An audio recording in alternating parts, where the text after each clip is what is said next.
So there they are, the world champions, the favourites for this, Canada, lane 4. Attention.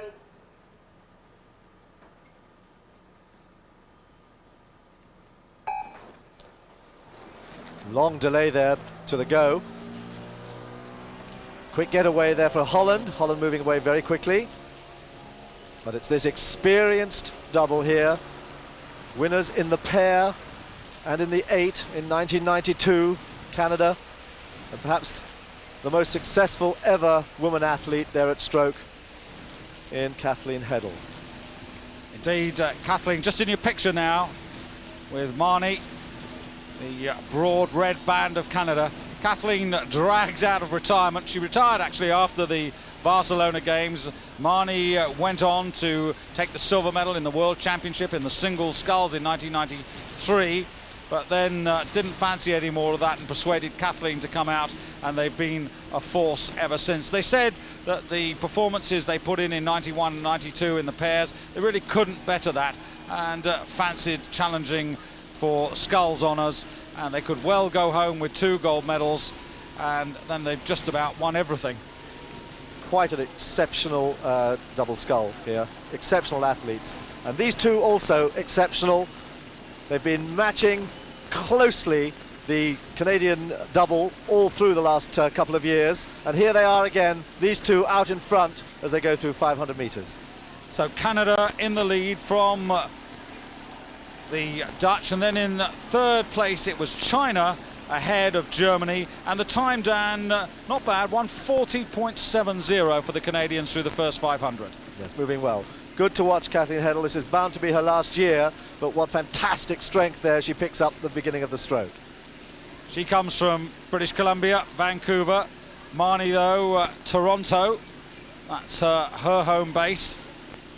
Number 5 there in lane 5. It's Holland. The Dutch coached by Chris Korchanowski. Very successful coach on the circuit. Started off in Poland, moved to Canada, coached the Canadians, then coached the Americans for 7 years. Now he's moved to Holland, and he's been doing exceptionally well with the Dutch. Before he moved to the Dutch, he was coaching the Chinese as well. And these Chinese scullers here are beneficiaries of Korchanowski's coaching as well. And here they are, Mian Ying and Zhang, just moving into 2nd place. Coming to the half distance now, 1,000 meters to go, and the Canadians still in charge at the moment, but the Dutch really shadowing them as tightly as they can. But they've got the best part of, well, over half, but not quite 3/4 of a length.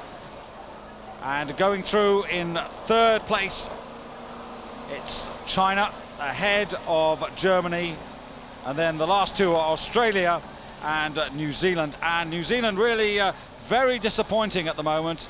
Brenda Lawson and Philippa Baker, what a force they were a couple of years ago, but they're in lane 2, and they're just top right of your picture, and they're a long way off the pace. There's Marnie having a quick word with Kathleen, making sure that they are keeping that good, powerful stroke there in the middle of the stroke, that good, strong send at the finish of the stroke there, which makes them so powerful in the middle of the race. Yes, you say quick word, she hardly stops talking to her right the way through the race. Yes, I used to be a little bit like that, rowing at 7 in an 8 or in a coxless 4s. I used to keep up a constant chatter.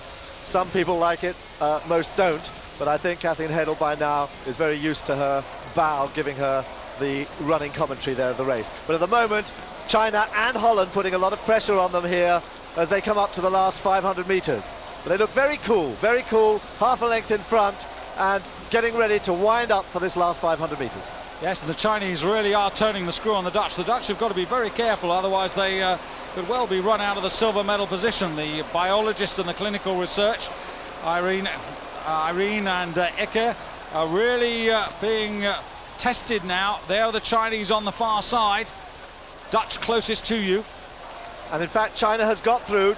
The Chinese have moved through. They've got about a canvas, and Holland now under pressure for that silver medal, but fighting back. They've just regained the lead there. It's really nip and tuck between these two, but Canada out in front, able to watch them from a good 3/4 of a length up. China there beginning to mount another attack. They've got 300 meters to go, and they're now moving for home.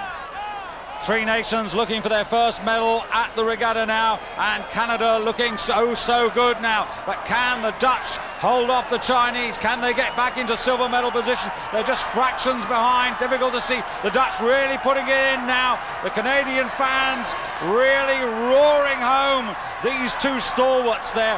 What they would call a banker bet for gold, and they're not letting the side down now. Coming into the final 100 meters, but who's going to get the silver and bronze? I don't think anyone's going to take the gold away from the Canadians. Over the far side in fourth place at the moment now, it's the Australians are trying to raise their game, but they're really out of medal contention.